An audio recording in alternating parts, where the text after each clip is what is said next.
사람들이 뽑은 것도 아니요 사람들이 보낸 것도 아니요 예수 그리스도와 그분을 죽은 사람 가운데서 살리신 하나님 아버지께서 사도로 삼으셔서 사도가 된 나 바울이 나와 함께 있는 모든 형제들과 함께 갈라디아에 있는 여러 교회에 이 편지를 씁니다. 하나님 우리 아버지와 주 예수 그리스도께서 여러분에게 은혜와 평안을 주시기를 바랍니다. 예수님께서는 하나님 우리 아버지의 뜻을 따라 이 악한 세상에서 우리를 건지시고 우리 죄를 씻기 위해 자기 몸을 바치셨습니다.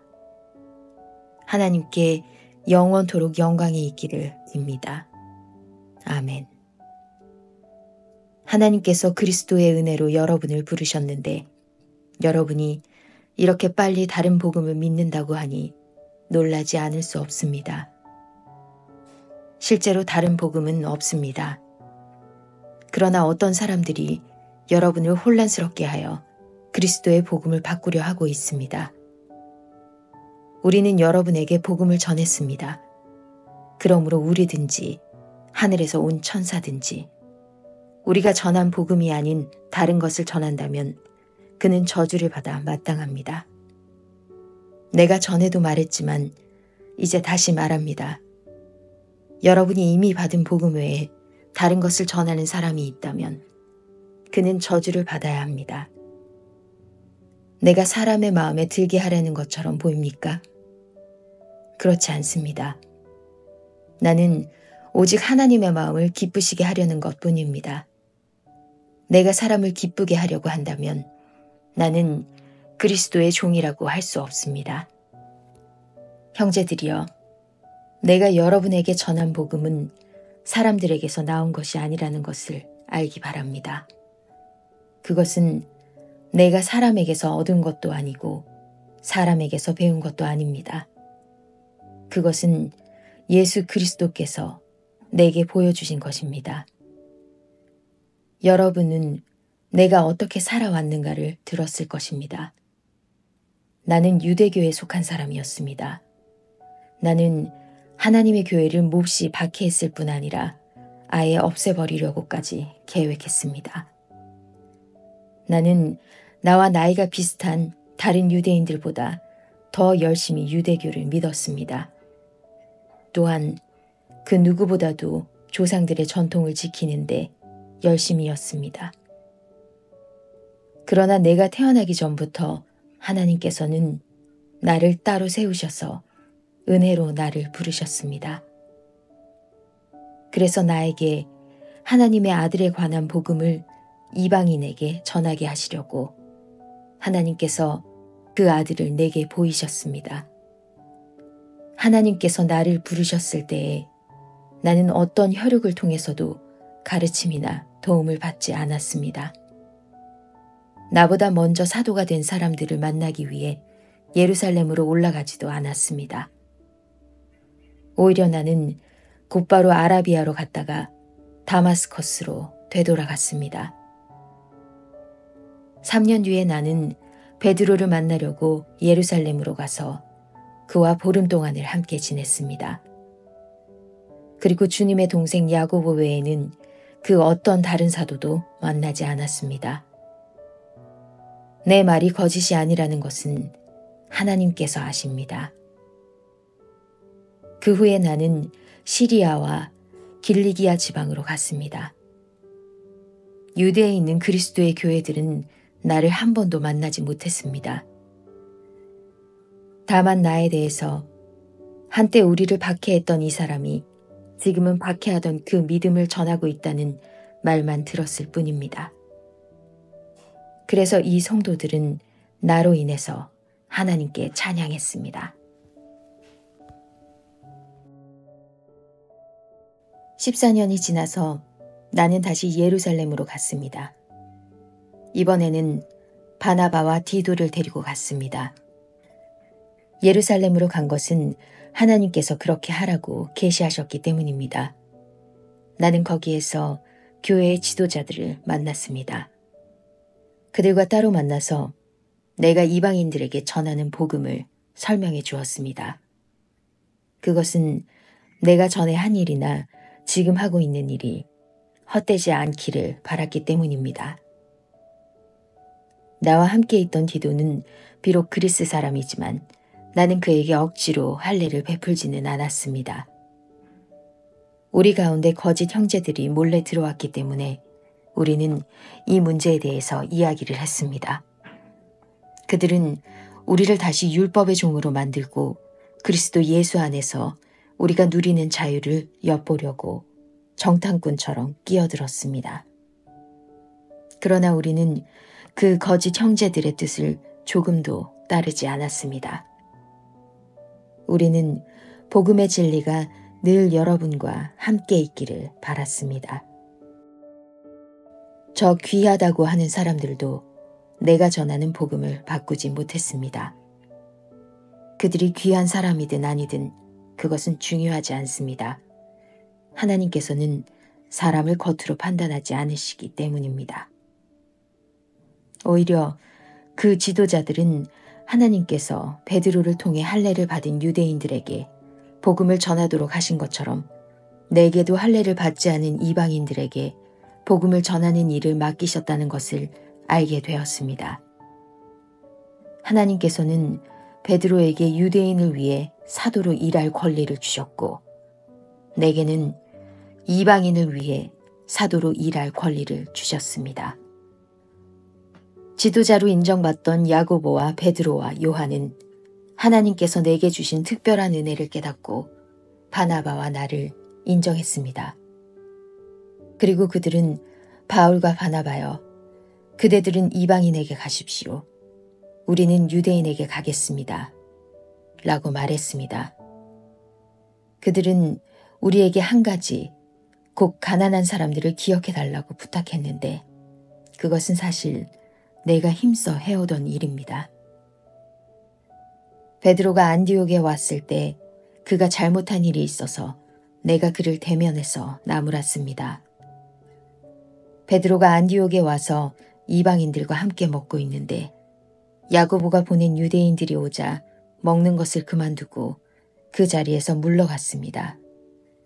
그는 할례를 받은 유대인들을 두려워했던 것입니다. 이처럼 베드로는 거짓된 행동을 했고 다른 유대인 성도들도 거짓된 행동을 했습니다. 심지어 바나바조차 그들의 거짓된 행동에 유혹을 받았습니다. 나는 그들이 복음의 진리를 따르지 않는 것을 보고 모든 사람 앞에서 베드로를 향해 베드로여, 당신은 유대인이면서도 유대인처럼 살지 않고 이방인처럼 살면서 어찌하여 이방인들에게 유대인처럼 살라고 합니까? 하고 말했습니다. 우리는 이방인, 곧 죄인이 아니라 유대인으로 태어났습니다. 하지만 우리는 율법을 따른다고 해서 의롭다함을 받는 것이 아니라 예수 그리스도를 믿음으로 의롭다함을 얻는 것을 압니다. 그래서 우리는 의롭다함을 얻으려고 그리스도 예수를 믿었습니다. 우리가 의롭다함을 얻는 것은 그리스도를 믿었기 때문이지 율법을 지켰기 때문이 아닙니다. 율법으로는 어느 누구도 의롭다함을 얻을 수 없습니다. 우리 유대인은 의롭다함을 얻으려고 그리스도께 나아왔습니다. 그리하여 우리가 죄인이라는 것이 밝히 드러났습니다. 그렇다고 해서 그리스도께서 우리를 죄인으로 만드시는 것입니까? 그럴 수 없습니다. 내가 이미 헐어버린 그것을 다시 가르친다면 그것은 틀림없이 내가 죄를 짓는 것입니다. 나는 율법을 위해 사는 것을 그만두었습니다. 나는 율법에 의해 죽었습니다. 내가 율법을 향해 죽은 것은 하나님을 향해 살기 위한 것입니다. 나는 그리스도와 함께 십자가에서 죽었습니다. 이제는 내가 사는 것이 아니라 내 안에 계신 그리스도께서 사시는 것입니다. 내가 지금 내 몸 안에 사는 것은 나를 사랑하셔서 나를 구하시려고 자기 몸을 바치신 하나님의 아들을 믿는 믿음으로 사는 것입니다. 나는 하나님의 은혜를 헛되게 하지 않습니다. 율법으로 의롭다함을 얻을 수 있다면 그리스도께서도 죽지 않으셨을 것입니다. 갈라디아 여러분들은 예수 그리스도께서 십자가에서 죽으셨다는 사실을 분명히 알면서도 남에게 속았으니 어리석기 이를 데 없습니다. 이 한 가지만 대답해 보십시오. 여러분은 어떻게 성령을 받았습니까? 율법을 지켜서 받았습니까? 아닙니다. 복음을 듣고 믿었기 때문에 받은 것입니다. 성령 안에서 살기 시작하다가 이제 와서 다시 자기 힘으로 살려고 하다니 여러분은 참으로 어리석습니다. 그렇게 많은 고난을 경험했는데도 그 모든 것이 다 헛일이었습니까? 그렇지 않기를 바랍니다. 여러분이 율법을 지켰기 때문에 하나님께서 성령을 주셨습니까? 아닙니다. 여러분이 율법을 지켰기 때문에 하나님께서 여러분 가운데서 기적을 일으키셨습니까? 아닙니다.